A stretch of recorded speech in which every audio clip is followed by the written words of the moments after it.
and Mr. Robert Hooper.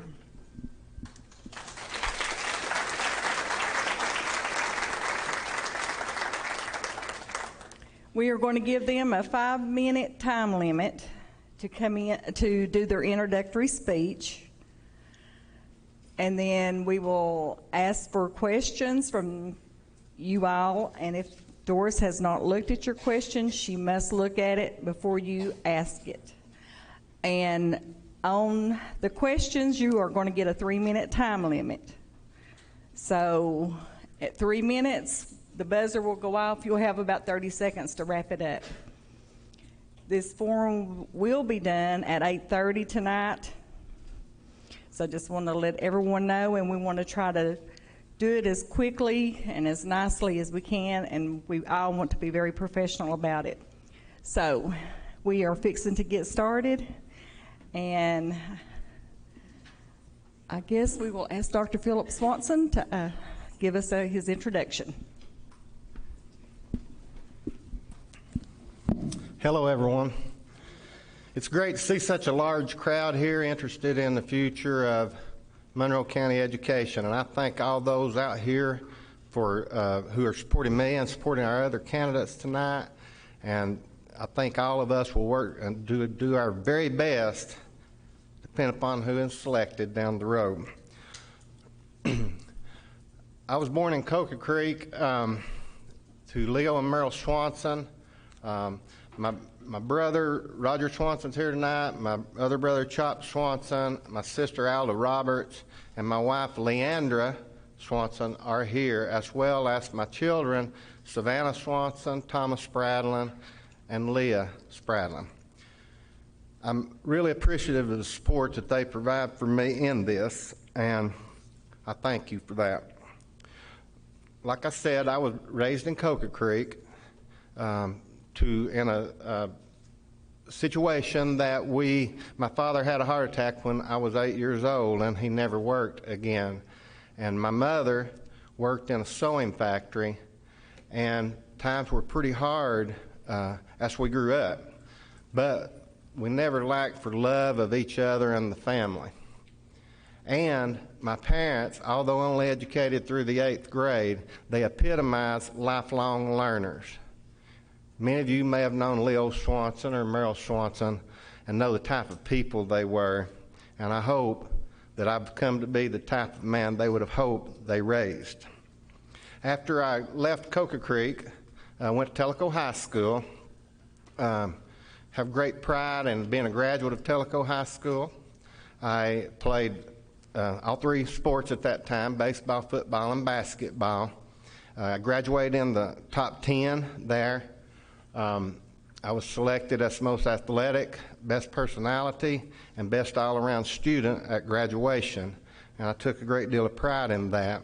After I left Tellico High School, I went to Hiawassee, where I played baseball. I was named most valuable player as a freshman there and led the team in hitting, and eventually I went to Tennessee Wesleyan and played there as well. After getting out of Tennessee Wesleyan, I went 1 year to Meigs County, and Ted Belcher, the superintendent of Monroe County, called me because they had an opening here in English and in the basketball program. And so I came at Mr. Belcher's request to be here at Madisonville High School at that time. Served there for 5 years, at which point I went back to Tellico High School and taught English there, and eventually became the principal at Tellico High School. I then had a chance to go to McMinn County High School, where Dr. Fogarty had just become the director of schools, and I served for 7 years at McMinn High as assistant principal, and that gave me an opportunity to mature, to learn valuable lessons under good administrators, and be prepared for the next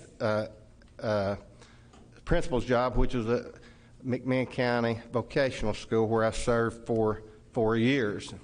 After that, Dr. Fogarty saw fit to allow me to become the secondary supervisor of instruction.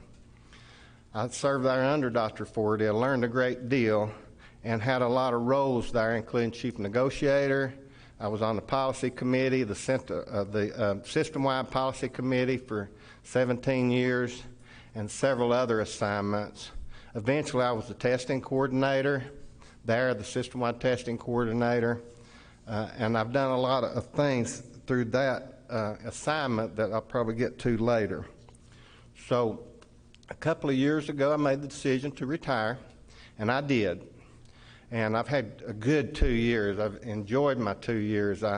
Some people call me the bug doctor, right, Tracy?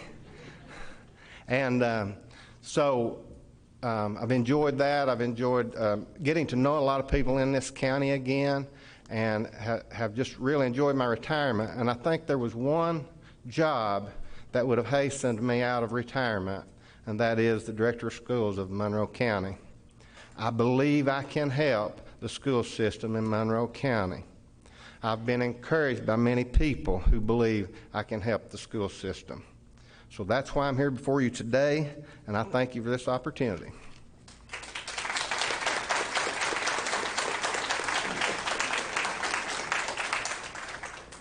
Good evening, I'm Deanna McClendon, and let's get it all the way out in the open, right off the top. Everybody wants to know, is it true what's been going on in the news? And so I want to just say two things I know are very true. I've not done anything that I shouldn't have done. It is just a process in the district where I currently am employed to make sure that if anyone writes any sort of a letter, that we do our due diligence to investigate.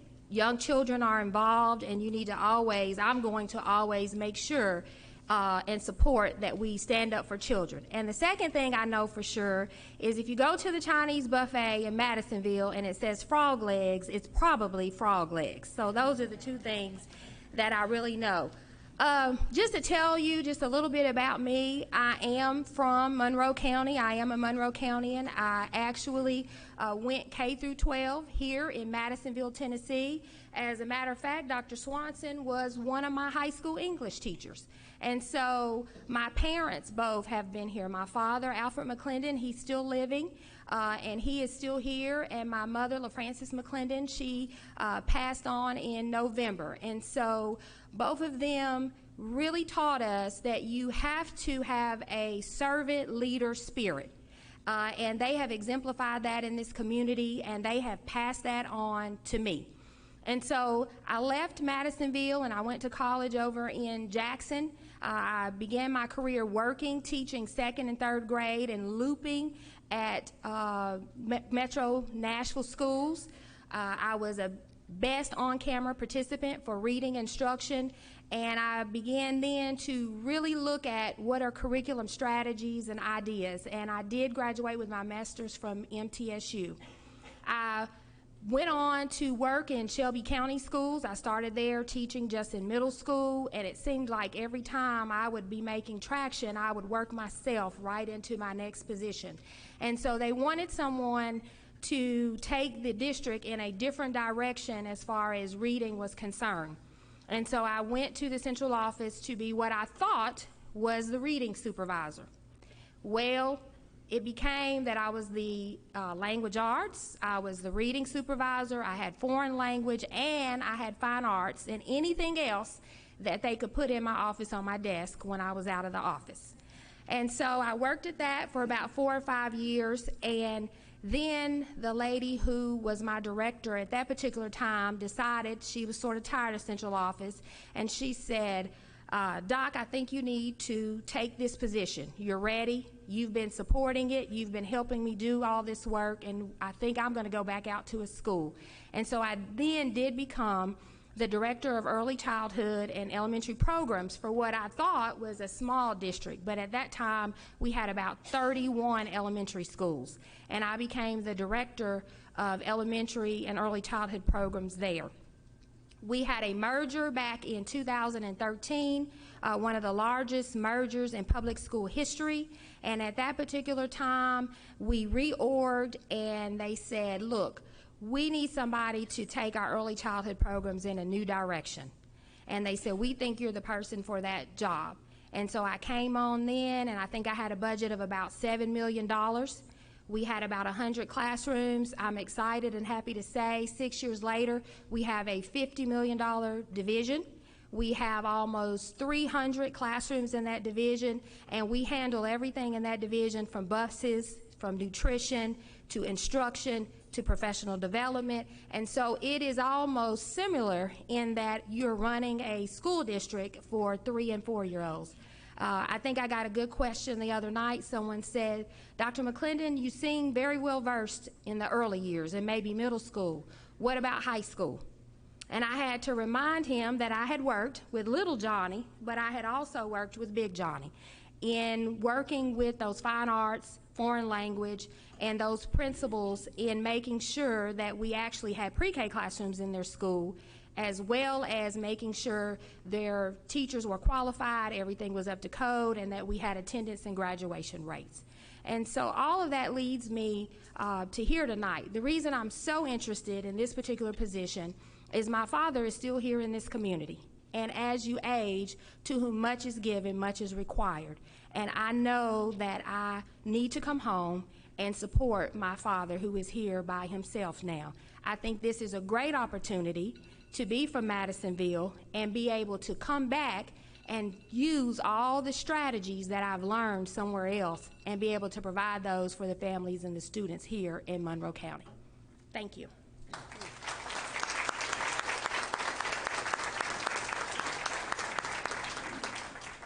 Good afternoon, everyone. I'm Robert Hooper, a lifelong citizen of Monroe County, and to understand me, as I talked about in my interview, you have to understand my family because they have influenced me so much and taught me so many things. So I happen to have my family here with me tonight. So guys, I'm going to embarrass you and ask you to stand up. So go ahead and stand up as we work our way through this, and I'll tell you a little bit about the influences there. My oldest daughter is standing on the front. For a time in our life, about 10 years ago, we had a blind autistic family member that came to live with us. Mary took such a huge interest when Corbin came to stay with us during that time period. She made sure he was an older child, but she made sure that he was potty trained, and a lot of other things went on Corbin during that time. I knew Mary was going to make an ideal special ed teacher at such an early age, watching her during that experience. She's in her second year as a special ed teacher at Madisonville Primary. She's also working on a graduate degree at this time. Hank, her husband, is standing there with him. He has 2 jobs going on right now. Hank is finishing a program at McGee-Tyson Airport where he's going through some training, and he works for the Chattanooga City Fire Department. You 4 can sit down. We'll let you. My wife standing there beside us, my wife Ann of 32 years. We were allowed to do something very special here in Monroe County. During our 3rd year of teaching, I think it was, we were allowed to both teach at Ruhlville Elementary School, where we taught there together for 15 years.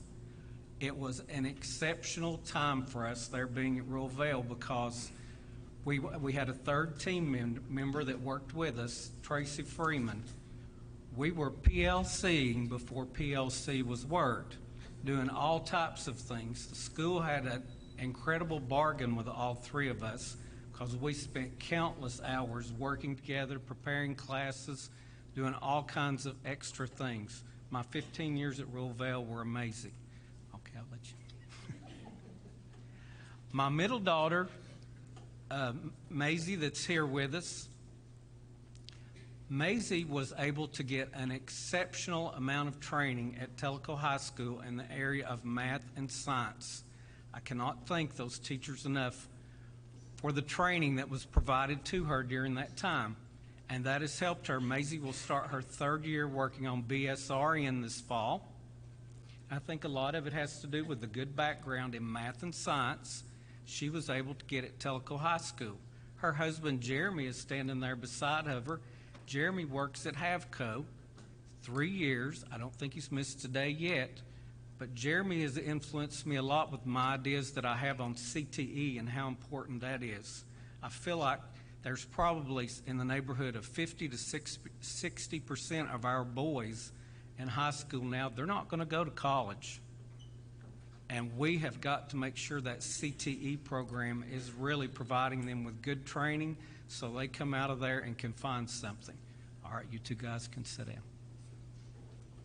My final daughter, who told me after my interview when I got home, she said, Dad, you realize you went on and on and on about the other two girls, and the only thing you said about me is that she's a pretty good student and she plays basketball. Maggie is an exceptionally good student. She had very good grades this year, very dedicated to basketball. I think she finished probably her last camp this morning. She's been up by 6:30 each day off to basketball. So there you go, Maggie. I began my teaching here in Monroe County in 1987. I was so excited. I showed up here for in-service training. The building where we began our training at doesn't even exist anymore. So I show up in there, and you know how you are on that first year. You're just so thankful you've got a job. So I show up, and Dale Toomey was the principal there. And this affects my ideas on things too. And I said, by the way, Dale, you know, I'm trying to figure out what I'm supposed to go to today. In-service was handled a little bit differently then. What am I going to be teaching? He said, oh, you're going to be teaching kindergarten, first grade, and second grade.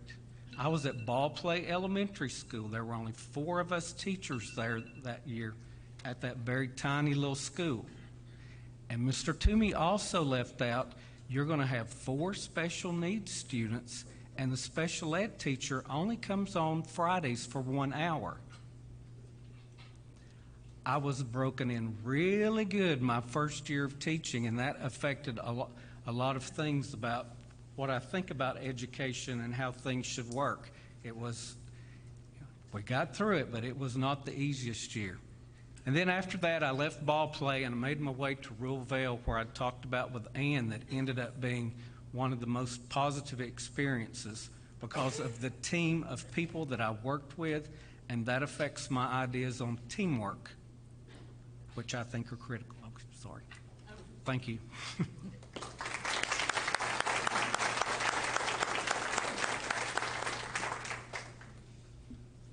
Okay, I'm going to call your name and you're going to come up. I'll give you your questions, and if you would ask the candidates using this mic, that would be good. So Dave Evans.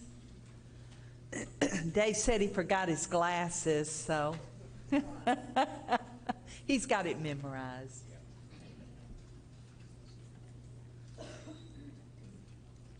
Thank you all for having this. And thanks to the candidates for being interested in the kids of Monroe County.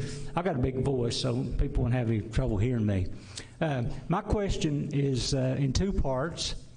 And the first one is that you know that Monroe County seemingly always has budget issues, and that there's always a directive toward the director of schools to make some adjustments in his budget.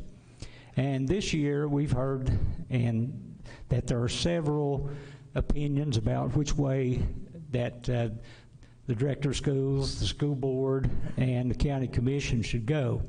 And one of those is that they want to ask teachers to pay more for their insurance. Now, I've taught Monroe County 30 years, and part of that time, or all that time, I was fortunate enough to have good insurance. And I know that good insurance for your teachers is a selling point in terms of the county in recruiting teachers and keeping them. And I've heard some estimates that it would cost each teacher, if that were to happen, about $200 plus each month, would be taken out of their paycheck so that they could pay a larger share of their insurance. And the other thing was that knowing that, first part of this question is I want you to direct your answers toward the teachers of Monroe County and tell them what you think that you can do to make that insurance stay in place so that we can be competitive in our teacher recruitment. That's the first part. The second part is that we have 2 buildings that are in dire need of just probably being replaced. And of course, that's Madisonville Middle School